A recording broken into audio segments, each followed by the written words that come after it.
عطاؤل محمد صاحب نے پوچھا بیمہ کیوں حرام ہے، وجہ بتا دیں۔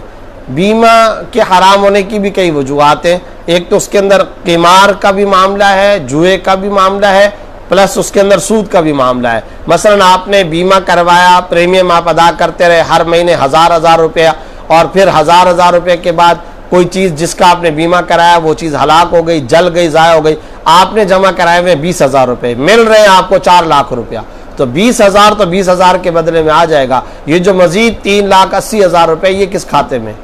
اور یہ عقد معاوضہ ہے، یعنی ایک دوسرے کا معاوضہ، عقود معاوضہ کے اندر جو پیسہ آپ دیتے ہیں وہ قرض کی حیثیت رکھتا ہے۔ فقہی طور پر جو پریمیم آپ نے دیے یہ قرض ہے، اور قرض کے اوپر وہ اضافہ ہے۔ وعن علی امیر المومنین رضی اللہ تعالیٰ عنہ کل قرض جر منفعۃ فهو ربا، ہر وہ قرض جب وہ واپس ہے اپنے ساتھ مزید اضافی رقم لے کر کے وہ سود ہوتا ہے۔ تو ایک تو اس کے اندر سود ہے، دوسرا اس کے اندر ان ایکسپیکٹڈ غیر متوقع معاملہ بھی ہے، آگ لگے گی، آگ نہیں لگے گی، ہلاکت ہوگی، نہیں ہوگی۔ اور اگر بیمہ زندگی ہے، لائف انشورنس ہے، 10 سال کے اندر مرے گا یا نہیں مرے گا، مرے گا تو اتنے پیسے ملیں گے، نہیں مرے گا تو نہیں ملیں گے۔ تو اس طرح اس کے اندر غیر متوقع صورتحال بھی ہے، سود بھی ہے، غرر بھی ہے، قمار بھی ہے، اور ربا بھی ہے۔ ان وجوہات کی بنیاد پر یہ بیمہ حرام ہے۔